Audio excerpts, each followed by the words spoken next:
everybody, and welcome to another episode of Bigfoot Tales. And today we're going to go over a Yukon Indian legend.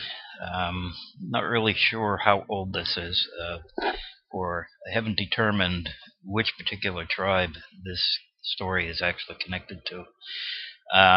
But we do know that the earliest remains or indications of there being a population of what we now call Yukon Indians was about 7,200 years ago. So this tale comes from quite some time ago. Its actual name is Kooshda the Coward. It's a legend of the Yukon Indians, and it was actually written by Hiram A. Cody for the February 1906 issue of Canada's Westminster magazine, which I believe is a totally defunct magazine from I believe they went out of business almost 100 years ago, but I haven't been able to determine the exact history yet, and I haven't actually tried. So, but at any rate, this was written for a magazine published in February 1906, again, by Hiram A. Cody. The story actually comes from a lot of the legends in there from the Alsek River region of the British Columbia and Yukon. And the question I have to ask here is this actually a Bigfoot killing, or is this just a wayward tale of another huge bear kill of some sort? There's no way to tell for sure because the story is so old. As far as I've been able to track it so far, this story has been around since at least probably the 1600s, and possibly before. Again, I don't actually have any academic connections on the West Coast that can actually track this story down to determine its exact origin. But again, as you look on the maps here, it's one of the Alsek River tribes, or Alsek. And those of you that are familiar with the geography of British Columbia and Yukon territory knows where that is. But off of that is, and you'll see up in this next slide here, is a offshoot of that is the Kusha River. And on that river, at one time, there was a Kusha Lake, which was higher up in the mountains. But it's no longer there as a lake. I think it's one of the other ones that have been renamed, but it's hard to tell. Either way, I'm going to put this right on, as far as the location goes, right where this slide is here, where the Kusha River winds around Mount Beaton. And I'm going to guess at this point, judging by the topography, that the mountain that's mentioned in this story is actually Mount Beaton, and it sits right on the Yukon Territory of British Columbia territorial dividing line. And again, I haven't determined exactly which one of the Yukon tribes this comes from, but there were a lot of them. There's easily over a dozen of the Yukon tribes. Thinking that it's quite possibly a Tlingit story, but I'm not sure. At some point in time, I'll get back to researching this particular story and let you know. But again, I titled this particular video When Kooshda Killed the Bigfoot. The actual title of the tale itself is Kooshda the Coward, and it has to do more with a Indian man who refused to go to fight with the other braves of the tribe, and for a very good reason, which you'll find out in the story here. And he was ridiculed and avoided and ignored by the rest of the tribe because they felt he was a coward. But here's the story of Kooshda the Coward, and I've retitled it again, Did Kooshda Kill a Bigfoot? Here we go. Consternation reigned supreme in the Indian village of Watsahin on the bank of the winding Alsek River. For the wild man of the mountain had been there the night before and carried away several men, women, and children. Many had strange stories to tell. One saw his eyes big as cabins, glowing like two raging fires. Another beheld his form, huge and terrible, towering above the tallest tree, while all gazed with wonder upon the mighty footprints in the sand along the river bank, and heard his hideous laugh, which echoed and re-echoed among the mountain. Boasting had all ceased, for even the bravest warriors of the village trembled at the monster of the mountain, which swept down with such gigantic strides and carried off helpless victims to appease its enormous appetite.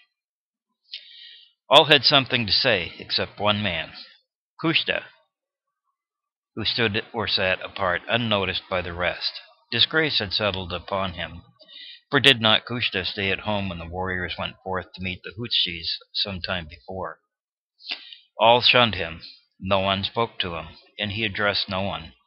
Everywhere he was known as the Coward.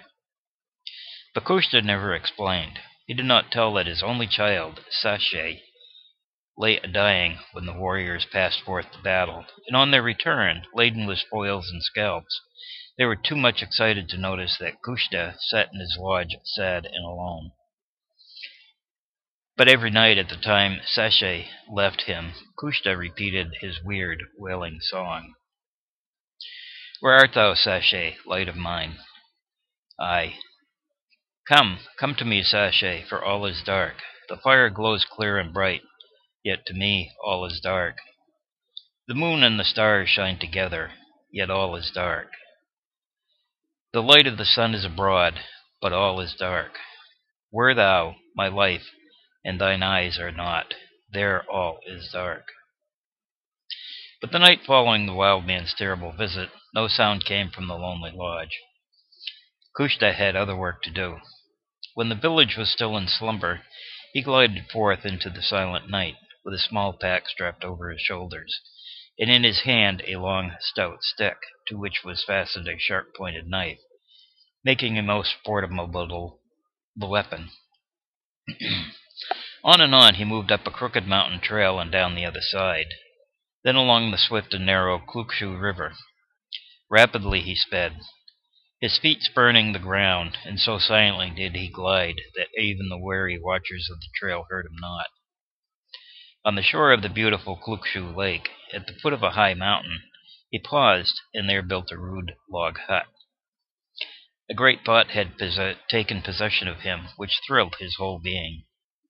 He was called Coward, was hated, shunned by all. But the day was coming when Kooshda would again lift up both head and voice among the warriors, and all would listen with reverence. The waters of the Kusha Lake swarmed with fine silver-headed salmon, thence its name. And hither the shuffling bears came in large numbers, and tore and fought one another in their struggles for the finny prey. Often, too, the wild man of the mountain sought the lake, and the bears, fleeing in terror at the appearance of the monster, would leave him in undisputed possession. Kooshda, knowing this, determined to await the coming of the man-eater and meet him in a deadly encounter. But the days passed, and no enemy appeared. Only the bears came, huge, fierce brutes, which cared not for the presence of the Indian, and often attacked him. At length he waged war against these shuffling, growling creatures.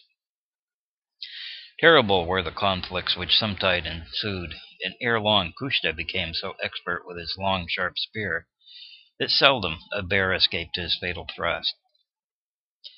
During this time nothing had been seen of the wild man of the mountain, and the Indian grew very impatient.